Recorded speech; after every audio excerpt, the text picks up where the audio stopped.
Hello दोस्तों, नमस्कार, सत श्री अकाल, की हाल चाल। आज हम हाजिर हैं, बात करेंगे जातीय जनगणना के ऊपर। आखिर प्रधानमंत्री जी ने मान ही लिए हैं कि जातीय हमारा सच्चाई है और जातीय जनगणना होनी चाहिए। और जातीय जनगणना का जो काउंटिंग है वो अगला जो है कास्ट सेंसस है उसमें शामिल किया जाएगा। अब सवाल ये उठता है कि जब जातीय जनगणना नहीं हुआ, जातीय जनगणना के बारे में मालूम नहीं है किसी को, तो ईडब्ल्यूएस को 10% आरक्षण किस आधार पर दिया गया, और ये अगर दिया गया तो क्या ये जो जातीय जनगणना वाली इशू है, क्या ओबीसी और बैकवर्ड के लिए, एससी एसटी के लिए कोई वेलफेयर की स्कीम आती है तो क्या उसके ये टालने की प्रवृत्ति है? क्योंकि आपको पता है कि पहले भी कास्ट सेंसस हो चुका है और प्रणब मुखर्जी जी थे उस समय, उनका भी स्टेटमेंट आ चुका है, अरुण जेटली जी का स्टेटमेंट आ चुका है कि जातीय जनगणना तो हुआ था लेकिन उसमें एक त्रुटि थी जिसके कारण उसको सरकार ने सार्वजनिक नहीं किया। तो अब बात है कि अब जो जातीय जनगणना होगी क्या वो त्रुटिपूर्ण होगी, या ये बिहार चुनाव पर केंद्रित है, बिहार चुनाव करा लेने के बाद सरकार फिर से टाल मटोल करेगी। जैसे आपको बता दें कि 1916 ईस्वी में यादव, कोयरी, कुर्मी, मतलब इन तीनों का ओबीसी का एक बहुत ही स्ट्रॉन्ग ऑर्गेनाइजेशन था। जब अंबेडकर जी अपने लिए पूना पैक्ट में उन्होंने जो है एससी एसटी का रिजर्वेशन की बात कर रहे थे, तो उस समय ओबीसी भी जो है इस चीज़ की मांग कर रहे थे। तो नेहरू ने उनको जो है मंडल कमीशन का झांसा दे करके और टरका दिया, और यूं कहे कि इतना टरकाया कि वो कितना जद्दोजहद के बाद वो आपको 1993 में लागू हुआ ओबीसी, जैसा कि आप मानते हैं, आप सभी जानते हैं। मतलब वो भी एकदम बेमन से, और उसमें जो है रंगनाथ मिश्रा जी जो सुप्रीम कोर्ट के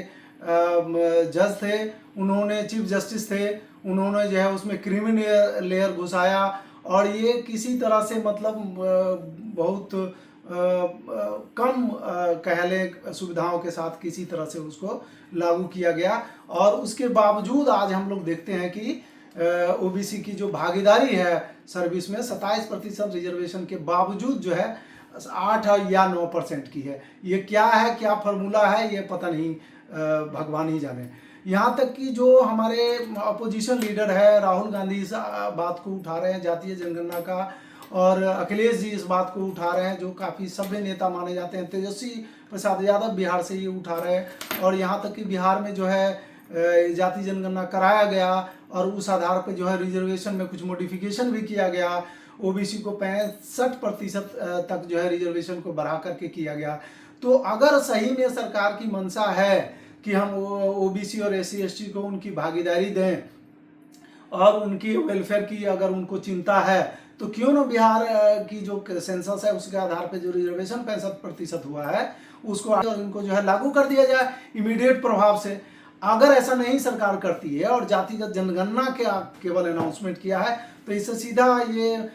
शक जाता है कि केवल ये बिहार चुनाव के लिए शगुफा है, और ये जो है जुमला भी साबित हो सकता है। क्योंकि वोमेन्स रिजर्वेशन बिल भी पास हो चुका है, आपको केंद्र सरकार के द्वारा राज्यसभा लोकसभा में पास हो चुका है, लेकिन उसके ऊपर आप जानते हैं कि अभी तक कोई काम नहीं हो रहा है। उसका जो है परिसीमन की व्यवस्था होगी, और जो है उसमें एससी एसटी महिलाओं के लिए रिजर्वेशन भी नहीं है, इसके बावजूद भी उस पर कोई काम अभी तक शुरू भी नहीं हुआ है। कब तक वो परिसीमन होगा, कब तक कौन सा सीट महिलाओं को दिया जाएगा, कौन सा नहीं दिया जाएगा, वो ठंडे बस्ते में डालने वाली अभी तक जो बात है। हमको लगता है बिहार चुनाव के मद्देनजर अगर देखा जाए तो ये भी जो है कहीं ना कहीं ये चीज़ हो सकती है उनके मन में, मोदी जी के मन में, कि ये ठंडे बस्ते में डालने वाली बात हो, चुनाव हो जाएगा, बिहार जीत जाएंगे, इसके बाद देखी जाएगी। क्योंकि आप जैसा जानते हैं कई जगह जो है इस तरह के अनाउंसमेंट हो चुके हैं, फ्री बिजली देंगे, 500 रुपया में गैस सिलेंडर देंगे, और कहीं भी हमको नहीं लगता है कि जो है कोई सरकार कहीं भी 500 रुपया में गैस सिलेंडर दे रही है। और अगर केजरीवाल जी को दिल्ली का छोड़ दें तो कहीं भी जो है 200 यूनिट या 300 यूनिट की मुफ्त बिजली मिल रही है, ये कहीं भी नहीं मिल रही है। और ये अखिलेश यादव की बात कर रहे थे हम, उन्होंने, वो काफ़ी सभ्य नेता माने जाते हैं, और कोई भी जो है वो हार्ड जो है ओपिनियन नहीं देते हैं। उनका इंटरव्यू देखिए तो कभी भी वो हार्ड बात नहीं बोलते हैं, लेकिन हाल के दिनों में उनको बोलना पड़ा है। उन्होंने मीडिया के सामने कहा कि मुझे ये दुख है कि इस तरह की बात बोलना पड़ रहा है कि हमारे जो सारे इंस्टीट्यूशन है उस पर जो है सवर्ण जाति का जो है कब्जा है और वो कभी नहीं चाहता है कि हमें SC ST और OBC के PDA वो एक शब्द कहते हैं जो है पिछड़ा दलित अल्पसंख्यक, तो उनको फायदा के लिए कोई भी चीज़ किया जाए ऐसा वो लोग कभी नहीं चाहते हैं। मतलब एक सभ्य और काफ़ी सुलझे हुए नेता अखिलेश यादव जी को इस तरह का बयान देना पड़ा है। और वो तब हम बताते हैं आपको कि ये जो लोग आरक्षण विरोधी लोग हैं और जो लोग मेरिट की बात करते हैं, हम बता दें आप कोई भी आदमी जो आरक्षण का विरोध करते हैं या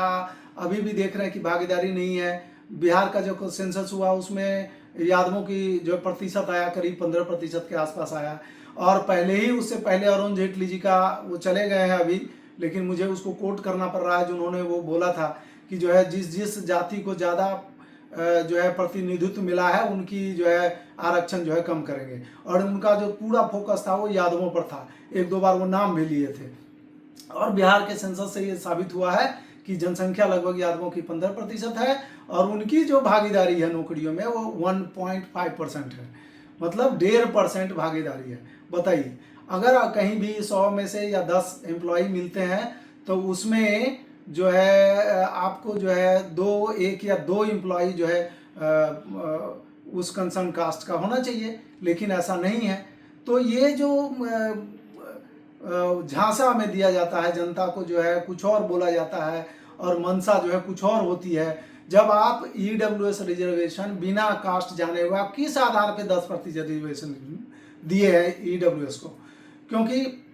आपके पास अभी आप जाति जनगणना का अनाउंसमेंट किए तो 10% उनको दिए कैसे, और वो सारा लाभ उनको जो है बहुत पहले से मिल रहा है। आप 65% आरक्षण का लाभ SC ST OBC को क्यों नहीं देना चाहते हैं इमीडिएट प्रभाव से? अगर EWS लागू किया जा सकता है इतने आनन फानन में, तो 65% आरक्षण जो है SC ST का और OBC का क्यों नहीं इमीडिएटली लागू किया जा सकता है? जो चुनाव से पहले भी जितने बिहार में वैकेंसी आने वाली है, BPSC की वैकेंसी 2000 के करीब आई है, और भी जो वैकेंसी आने वाली है उसमें जो है